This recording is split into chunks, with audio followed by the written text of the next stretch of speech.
Good afternoon and welcome to Arkansas Children's. April is Autism Acceptance Month, and this afternoon I'm joined by Dr. Jayne Bellando. She is a child psychologist here at Arkansas Children's and an expert when it comes to childhood autism.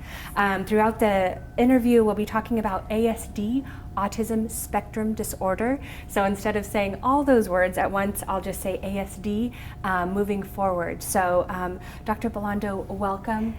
Thank you for being with us today. Absolutely. I'm so excited to be here. I hope that this will be educational, informative, and also helpful for families out there that are watching. Excellent. Well, let's first start with explaining what autism spectrum disorder is and breaking down why it's called a spectrum aspect. Okay, I will. Autism Spectrum Disorder, or ASD, is a neurodevelopmental disorder, which means that you see this when children are very young at birth. Autism really means aloof. So the core features of autism are having difficulty with social interactions. So we're able to see children at birth that are more typically developing, easily looking at parents' eyes, smiling, having some of those social routines. For children that are diagnosed with autism, what we see is that ends up being difficult for them. It doesn't mean that it's not there, but it is more of a challenge, and it's something that, that it tends to be difficult for them. You know, one of the things that I think is important for me to also say is what isn't autism. We know that it's not bad parenting, and we know that it's not a child being oppositional or disrespectful. It is not difficulty with thinking. We have many individuals with autism that are smart and running Fortune 500 companies. But what we see for some parents is they kind of get caught in maybe looking at some of the secondary characteristics, not those core features of social. So having a hard time with maybe change or sensory kind of issues, getting overwhelmed by those kind of things, and being afraid, excuse me, that their child may have autism. So it can be confusing for parents, and I think you always want the best for your child, and it can be confusing. So I think along those lines, what are some signs and symptoms that parents should be looking for if they're concerned their child might have ASD? That's a great question, and I will talk about that. One thing that I do want to sort of let the audience know is that the Centers for Disease Control, CDC, there's a wonderful section on there about developmental milestones in autism. It's called Learn the Signs, Act Early. So it's a place where parents can get loads of information. But when we look at some of the core features that we look at, it has to do with social. Even for children that are very young, that they're making good eye contact with you, that they're doing giggles back and forth. One of the key things that we see that can be missing for a child with autism is something called joint attention. And what that means is basically two people paying attention to the same thing. We think about, how does a child learn? That if we had maybe a little bitty one in here, they may point to that camera and look at you, and we would say, that's a camera. Excuse me, and they would learn a new word. What we see is that's diminished in children with autism, and many times when they are making eye contact, they're wanting to get needs met, and it's not because of social interactions. So those are some of the key things that we see.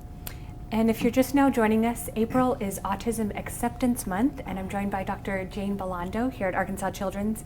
If you do have a question, please leave it in the comments below, and we'll try to answer it now or after we film. So we just talked about some signs and symptoms. I think it's important to know that it's called Autism, it was called Autism Awareness Month. Now just recently changed wording to Autism Acceptance Month. Why the change, and how can people get involved? Yeah, you know, as I was thinking about these questions over the weekend, a thought kept coming to my mind that I think is hopefully worth sharing. One of my colleagues that I work with at the Developmental Center, when we do autism teams, her name is Tammy Gay, that when we're on teams, that she will ask parents, tell me the best thing about your child. And for a family who's afraid because they're in a developmental center and they may be getting a diagnosis of autism, you see their faces light up and they're able to talk about the strengths of their child. And I think that that's true for all of us. We want to be seen as a whole person. We want people to know us, and I think especially when it's your child. You don't want your child to be seen as a diagnosis. You want your child to be seen as who they are. And I think that change of awareness to acceptance is one way to help bring us closer to that. And I think it's a wonderful change.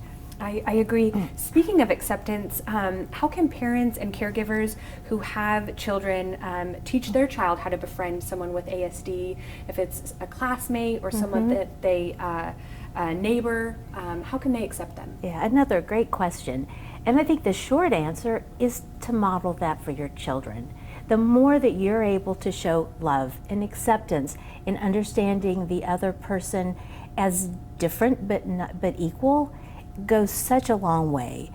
You know, we're really fortunate for teachers that if they want to look, it doesn't take much to look. There are peer programs that are developed for the classroom to help teach children how to be more accepting with children who may have some differences.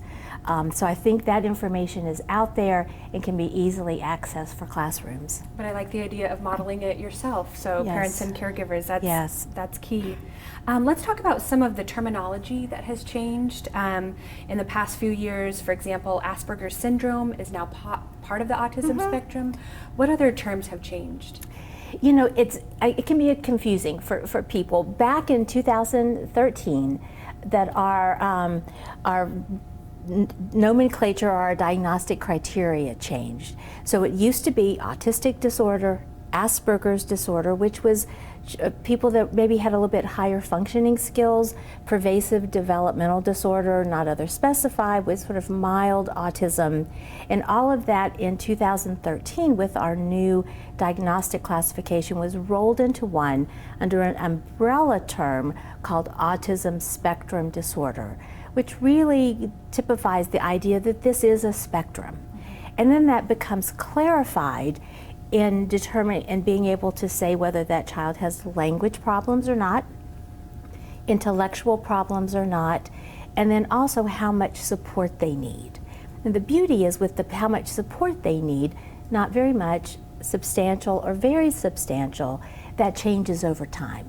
Because what we're hoping is that with good interventions, people get better. And so as we hope the need for assistance gets less.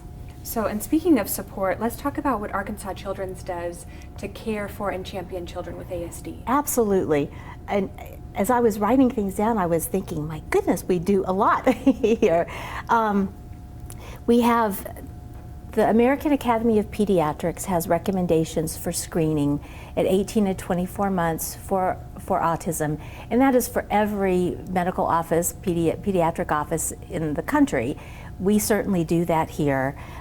We also work very hard to have good relationships with the agencies in our state that care for young children.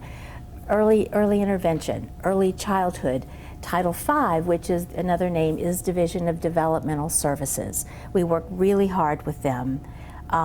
We also have a program called the Community Autism-Based Liaison and Treatment Program, and that is 8 centers around the state that does screening for children, a more advanced kind of screening to see if they're developmental or autism concerns.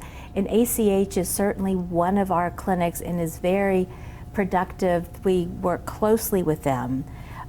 We also do training for residents. Residents get a month in developmental behavioral pediatrics, so they get to watch us on autism teams. But we also have a simulation program where we watch them do interviews with pretend patients for autism to be able to give them pointers of how they're able to make sure they're doing that with good information but also respectfully. Excellent. First of all, thank you just for that whole list. I know that was a lot of information. It's a lot of information. So we'll make sure to leave some of the more detailed, or if there's a phone number or website in the comments below. Dr. Bellando, thank you again for your time. Is there anything else you want to add about Autism Acceptance Month? Yeah. The other thing we didn't get a chance to talk about is that there are lots of programs around the state, and we can add that as well. But just from my heart, as I work with families and I work with providers, I see people who are committed. Our providers who are doing this not just in April, but all the time. And I see these families that are incredibly resilient and doing such a beautiful job for their children. And it energizes me, and I think it's what keeps us going. Well, thank you for what you and your team do.